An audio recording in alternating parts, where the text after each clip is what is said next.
Tão certo como vive o Senhor, Deus de Israel, a quem eu sirvo, não haverá orvalho nem chuva nos próximos anos, a não ser quando eu disser. Então a palavra do Senhor veio a Elias dizendo: saia daqui, vá para leste e esconda-se junto ao ribeiro de Querite, nas imediações do Jordão. Você beberá a água do ribeiro, e eu ordenarei aos corvos que sustentem você naquele lugar. Elias foi e fez segundo a palavra do Senhor, retirou-se e ficou morando junto ao ribeiro de Querite, nas imediações do Jordão. Os corvos lhe traziam pão e carne pela manhã, bem como pão e carne ao anoitecer, e ele bebia a água do ribeiro. Mas, passados alguns dias, o ribeiro secou, porque não chovia sobre a terra. Então a palavra do Senhor veio a Elias dizendo: levanta-se e vá a Sarepta, que pertence a Sidom, e fique por lá. Ali ordenei a uma viúva que dê comida para você. Então ele se levantou e foi a Sarepta. Chegando ao portão da cidade, encontrou uma viúva que estava apanhando lenha. Ele a chamou e disse: por favor, traga-me um pouco de água numa vasilha para que eu possa beber. Quando ela já estava indo buscar a água, Elias a chamou e lhe disse: traga-me também um bocado de pão, por favor. Porém ela respondeu: tão certo como vive o Senhor, seu Deus, não tenho nenhum pão assado, tenho apenas um punhado de farinha numa panela e um pouco de azeite num jarro, e como você pode ver, apanhei 2 pedaços de lenha e vou preparar esse resto de comida para mim e para o meu filho. Vamos comer e depois morreremos de fome. Elias disse a ela: não tenha medo, vá e faça o que você disse, mas primeiro faça um pãozinho com o que você tem e traga-o para mim. Depois prepare o resto para você e para o seu filho. Porque assim diz o Senhor, Deus de Israel: a farinha da panela não acabará, e o azeite do jarro não faltará, até o dia em que o Senhor fizer chover sobre a terra. A viúva foi e fez segundo a palavra de Elias. Assim comeram ele, ela e a sua casa durante muitos dias. Assim comeram ele, ela e a sua casa durante muitos dias. Obrigado, Senhor, pela leitura da tua santa palavra. Eu te peço, fala conosco, Senhor. Alimenta-nos, ó Espírito Santo, com a tua palavra. Que não sejam as minhas palavras, que não seja eu, mas o teu Espírito Santo. Toma direção no nosso meio, eu te peço. Alimenta a tua igreja, alimenta-nos no nome de Jesus. Amém. Uma passagem linda, uma passagem com certeza todos conhecem, a história do grande homem de Deus, o grande profeta Elias. Mas antes de falar de Elias, queria voltar um pouquinho na história, para a gente poder entender um pouco melhor. Primeiro rei de Israel. Israel teve 3 reis, onde estava ali, onde tinha um reino unificado, ou seja, onde se reinava sobre as 12 tribos. Então o primeiro rei quem foi? Saul, que reinou 40 anos. O segundo rei quem foi? Davi, que também reinou 40 anos. O terceiro rei quem foi? Depois de Davi quem foi? Salomão, que também reinou 40 anos. Foram os 3 reis que governaram Israel unificado, ou seja, as 12 tribos. Com a morte de Salomão, o seu filho Roboão então assume, mas nesse momento o reino é dividido. O rei Roboão não dá ouvidos aos conselhos dos sábios e fecha os ouvidos aos conselhos dos sábios e vai dar ouvidos a pessoas inexperientes. E o conselho que ele recebe, ele tenta aplicar ao povo, E o povo estava reclamando já que o Salomão tinha uma mão muito dura, cobrava muito imposto, então o povo estava querendo saber agora como é que seria o reinado de Roboão. E o Roboão, ouvindo o conselho dos inexperientes, que dão de bravo, chegou lá diante do povo e falou assim: vocês acham que meu pai foi ruim? Agora que vocês vão ver o que é governar com mão de ferro. Agora que vocês vão chorar na minha mão. E sabe o que aconteceu? 10 tribos foram embora. E ele ficou apenas com 2 tribos. Então o reino foi dividido a partir de Roboão. 10 tribos, agora formando o reino do norte, Israel, sobre o reinado de Jeroboão. E apenas 2 tribos sobre o reinado de Roboão, filho de Salomão, que é a tribo de, quem sabe? Tribo de Judá e a pequena tribo de Benjamim. Então foi dividido a partir disso. O reino do norte, onde tinha as 10 tribos, o reino do norte durou 209 anos. E durante esse período de 209 anos, o reino teve 19 reis. 19 reis. E nenhum deles andou com Deus. Todos eles se desviaram do Senhor. Todos eles fizeram o que era mal diante de Deus. Porém, Acabe, que é o rei da época de Elias, conseguiu o título de o pior rei de Israel. Acabe conseguiu provocar a ira de Deus de uma forma maior do que os outros reis. E para piorar, ele ainda casou com a Jezabel, que era uma mulher idólatra, assassina, covarde. Então, o que era ruim, a gente sempre diz, né? O que está ruim sempre pode piorar um pouquinho, né? Você fala, aquela pessoa que fala assim: meu Deus, o negócio está tão ruim, piorar não tem como. Sempre tem como. Uma coisa é você cair do cavalo, é ruim, não é? Outra coisa é você cair do cavalo, o cavalo cai em cima de você. Piorou mais ainda. Então o povo está ali, longe de Deus, vivendo ali violência, idolatria, injustiça. O povo completamente longe de Deus, com o rei corrupto, com o rei mau, com o rei que provoca a ira do Senhor. E é nesse cenário que se levanta o profeta Elias.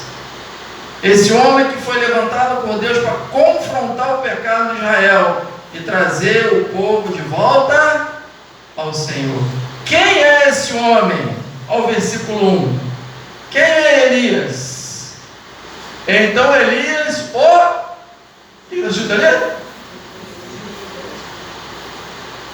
Elias, o tesbita, ou seja, Elias de Tisbé, uma pequena região desconhecida, sem importância nenhuma, um lugar desconhecido. Elias, o tesbita, ele não vem de família rica, como nós vemos, né?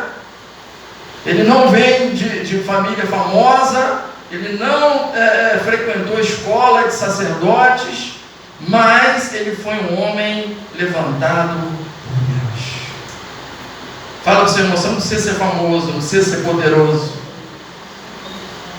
O que você precisa é ser fiel.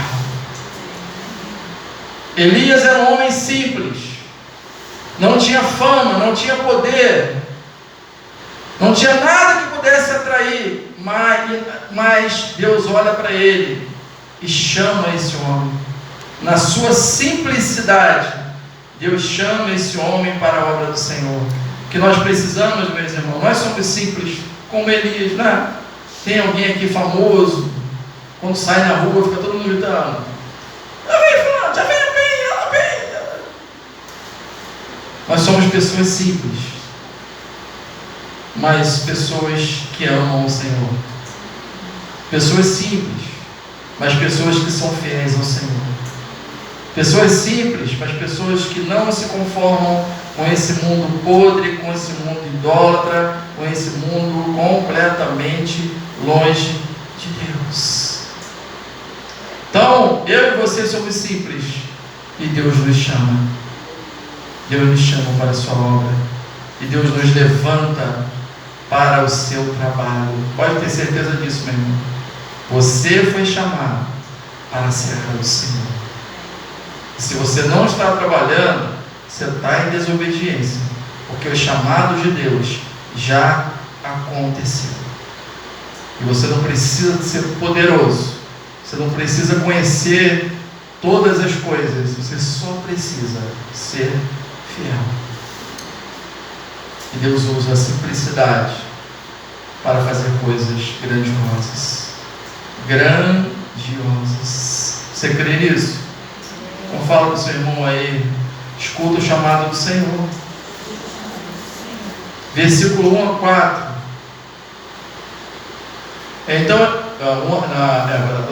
Então Elias, o tesbita dos moradores de Gileade, disse a Acabe: tão certo como vive o Senhor Deus de Israel, a quem eu sirvo, não haverá orvalho nem chuva nos próximos anos, a não ser quando eu disser. Então a palavra do Senhor veio a Elias dizendo: saia daqui, vá para o leste, esconda-se junto ao rio de Querite, nas imediações do Jordão. Você beberá a água do ribeiro, e eu ordenei aos corvos que sustentem você naquele lugar. Elias ora, há agora uma grande seca em Israel, e isso é disciplina de Deus, porque o povo está longe do Senhor. Está todo o povo agora com dificuldade de alimento, porque sem chuva não tem muito alimento, né? Ainda mais naquela época que o povo vivia, a economia era agricultura, era os bichos, né? As verduras, os alimentos. Está todo mundo passando o maior aperto. E o Elias está lá no riacho, se refrescando, sombra e água fresca. Aí daqui a pouco, quando ele cansava de tomar banho, vinha os corvos trazer comida para ele. Você consegue imaginar isso? Você num grande riacho, naquele verãozão, seca para tudo quanto é lado, e você lá na sombra do riacho, tomando banho, e daqui a pouco, rapaz, os corvos estão demorando já, estão com fome. Aí daqui a pouco vem os corvos, cara, trazendo a comida para você.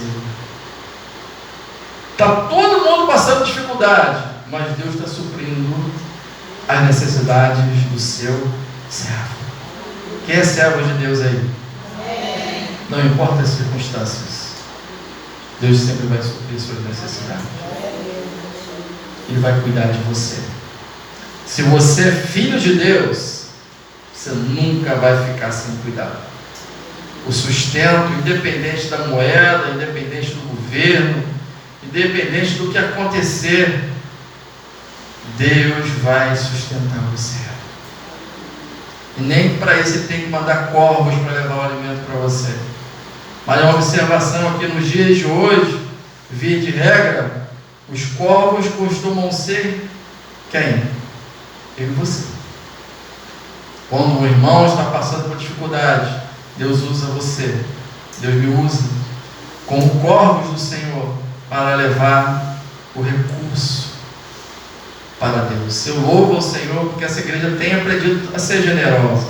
Às vezes a gente precisa de dar uma cesta, né, e a gente bota lá no grupo, rapidinho, né, Penha? Rapidinho a cesta se forma. Eu dou isso, eu dou aquilo outro.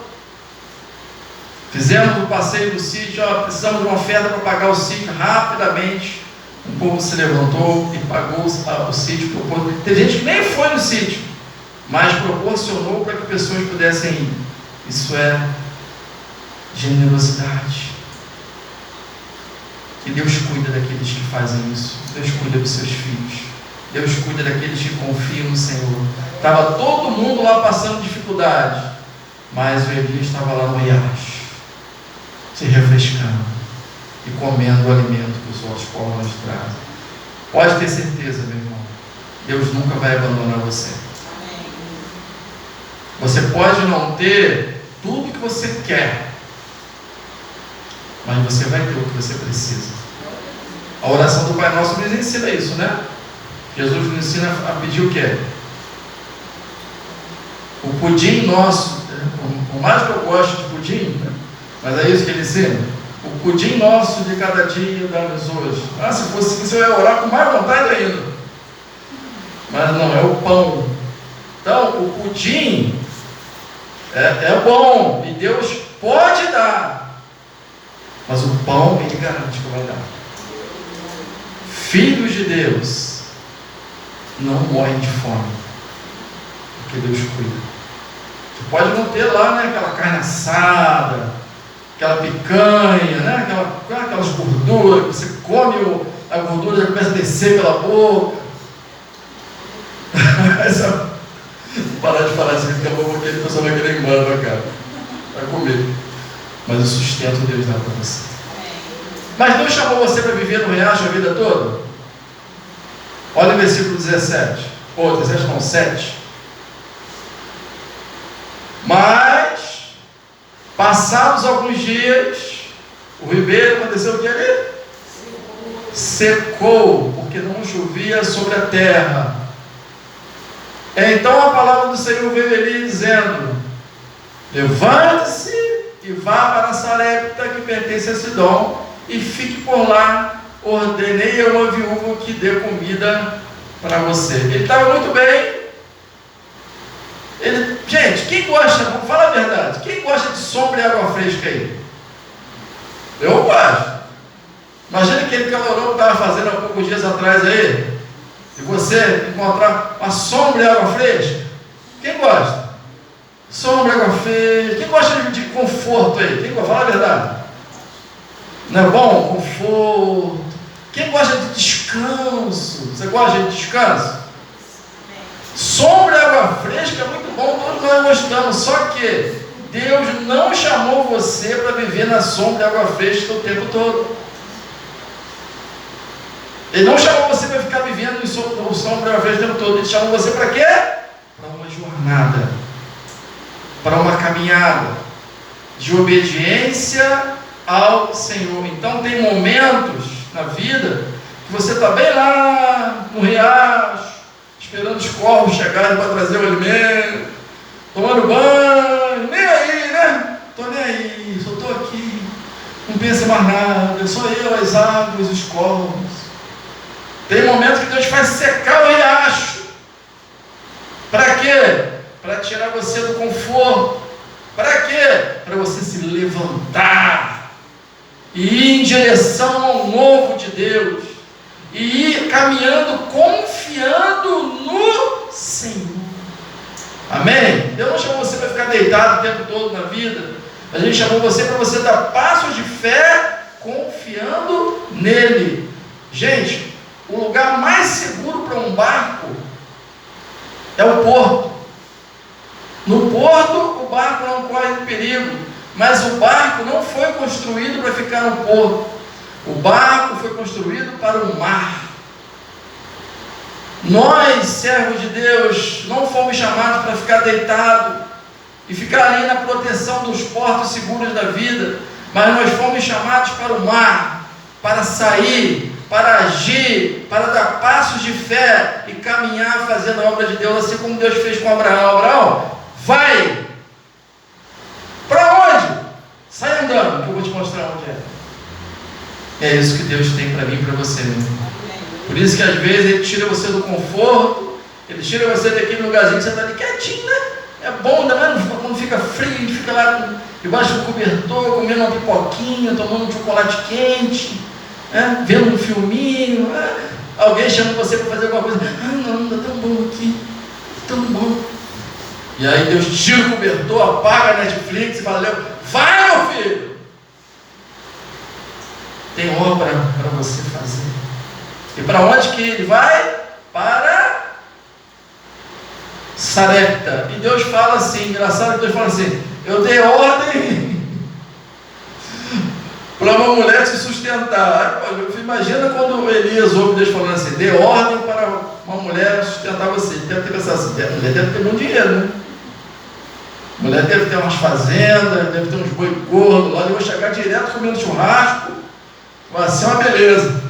Quando chegar lá, encontra uma mulher morrendo de fome.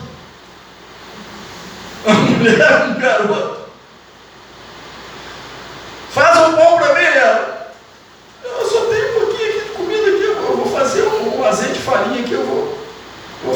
pãozinho aqui e vou comer e depois eu vou morrer de fome. Já pensou o que é isso? Você só ter ali um pouquinho de farinha, de azeite, e você faz aquele pão, aquele bolo, já na expectativa de depois que a fome voltar, você vai morrer de fome. Já parou para pensar o que é isso? Mas Deus operou um milagre na vida daquela mulher, porque ela ouviu a palavra do Senhor.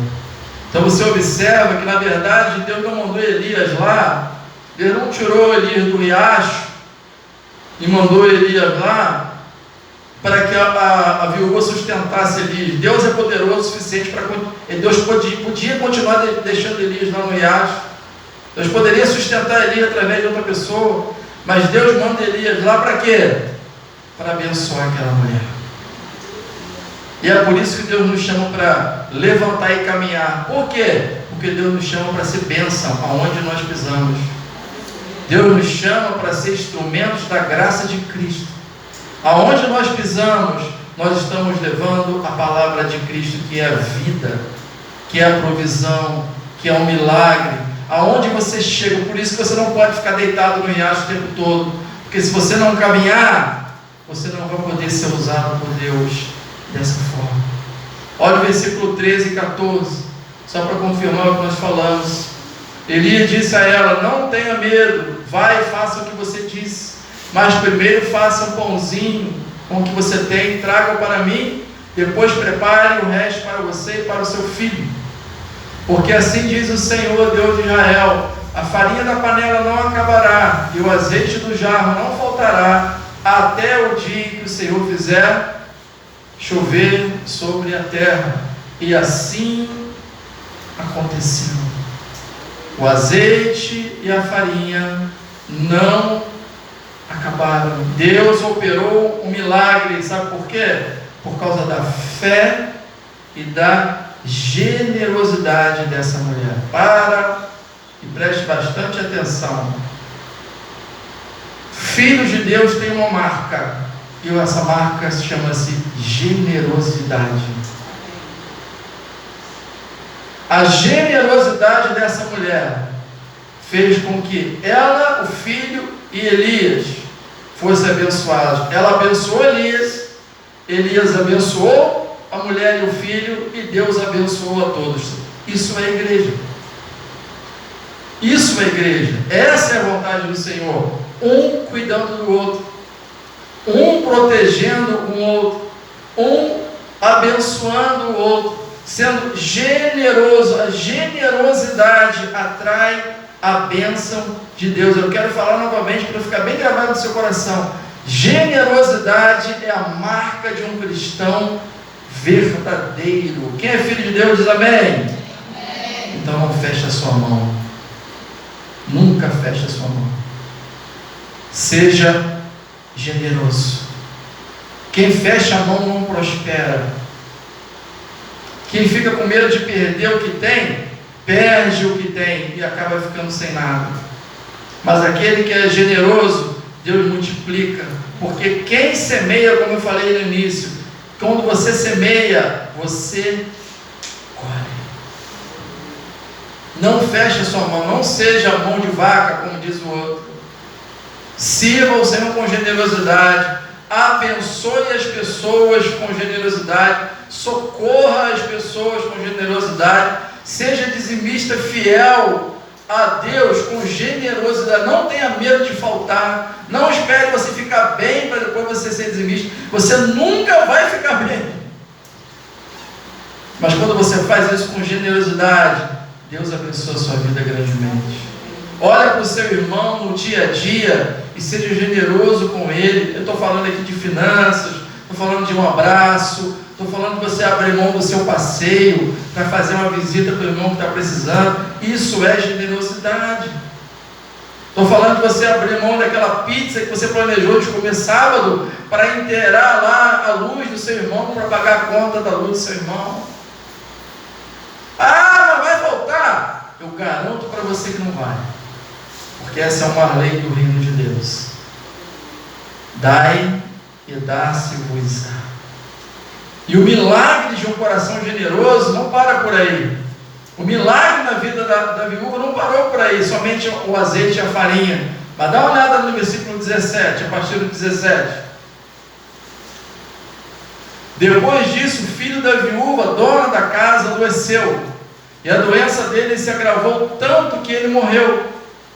Então a mulher disse a Elias: o que foi que eu fiz a você, homem de Deus? Você veio aqui para trazer à memória a minha iniquidade e matar meu filho? Ele respondeu: dê-me o seu filho. Ele tomou dos braços dela e o levou para cima, ao quarto onde ele mesmo se hospedava, e deitou em sua cama. Então clamou ao Senhor e disse: ó Senhor, meu Deus, por que afligiste também essa viúva com quem me hospedo, matando o filho dela? E estendendo-se 3 vezes sobre o menino, clamou ao Senhor e disse: ó Senhor meu Deus, peço-te que restituas a vida a este menino. O Senhor atendeu a voz de Elias, a vida foi restituída ao menino e ele reviveu. Elias tomou o menino, levou do quarto até a casa, entregou à mãe dele e disse: veja, o seu filho está vivo. Então a mulher disse a Elias: agora eu sei que você é um homem de Deus e que a palavra do Senhor na sua boca é a verdade. O milagre não parou só no azeite e na farinha. O milagre, pela generosidade dessa mulher, acabou acontecendo um milagre inédito, porque até aqui na história não há registro de ressurreição. A primeira ressurreição que você vai encontrar registrado na Bíblia é exatamente esse milagre na casa da viúva. Depois você vai ver outras pessoas ressuscitando, mas até aqui não se conhecia registro de pessoas ressuscitando. Mas esse milagre inédito aconteceu na casa da irmã generosa. Então, meu irmão, fala para o seu irmão: seja generoso, não seja egoísta, não seja mão de vaca, mas seja generoso. Não tenha medo que vai faltar, porque a generosidade, ela anda de braços dados com a fé. Como eu falei, é uma lei do reino. Dá uma olhada lá em Lucas 6:38. Dei e lhe será dado, boa medida, prensada, sacudida e transbordante será dada a vocês, porque com a medida com que tiverem medido, vocês serão medidos também. Você quer ser abençoado? Abençoe. Quem quer ser abençoado diz amém? Amém. Olha lá, abençoe. Com a medida que você medir. O problema é que a gente só quer receber, né? Você quer ser bem tratado, mas não quer tratar bem as pessoas. Você quer receber a bênção, mas não quer abençoar. Então está escrito ali: com a medida que você medir, você será medido. Se você dá com generosidade, não há como você não receber de Deus. E está ali, você será medido, mas não é medido pelo irmão não, porque muitas das vezes você abençoa, e aquela pessoa que você mais abençoa é aquela pessoa que vai virar as costas para você. Não abençoe alguém esperando que ela retorne isso a você. Quem retorna é o soberano de Israel. É Ele que vai trazer a bênção para você. Então, cuide até do seu inimigo, até daquela. Quantas vezes eu já visitei pessoas que eu sabia que estavam falando mal de mim? Quantas vezes? E eu fui lá, orei, conversei, abençoei, porque eu sei que eu não preciso, a minha bênção não vem do outro, a minha bênção vem do Senhor. E Ele usa os outros. Você já parou para perceber? Deus usa as pessoas, mas assim, tipo assim, você investe a sua vida abençoando alguém, abençoando. Aí quando você precisa de uma ajuda, quem você espera que vai te ajudar? Mas às vezes Deus levanta uma pessoa do lado que você nem conhece, e aquela pessoa vem e aquela pessoa te abençoa. Sabe por quê? É porque Deus está fazendo. Quantas vezes isso já aconteceu comigo? É Deus que faz. Então fala para o seu irmão: confia na palavra do Senhor. Não tenha medo, seja generoso, confie que Deus vai abençoar você. Quando nós falamos de bênção, nós não estamos falando só de dinheiro, como nós vimos aqui. Estamos falando sobre proteção, estamos falando sobre uma vida bem-aventurada, estamos falando de paz, estamos falando de cura, estamos falando de milagre.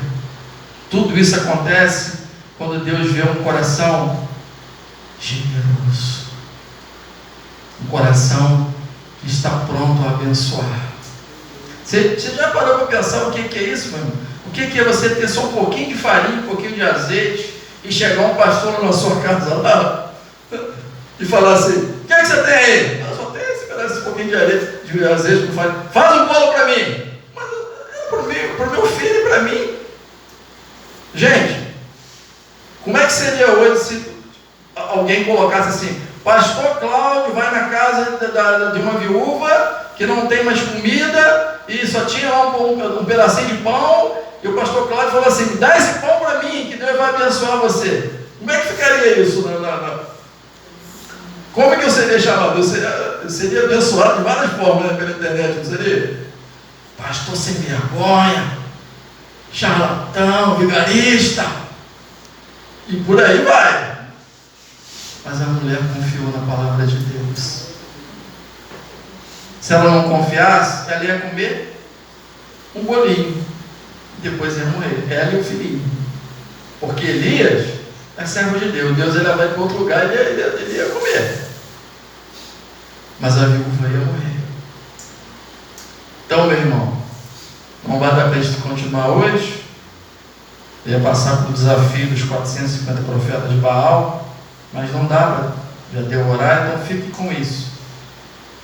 Seja generoso e veja a bênção de Deus na sua vida.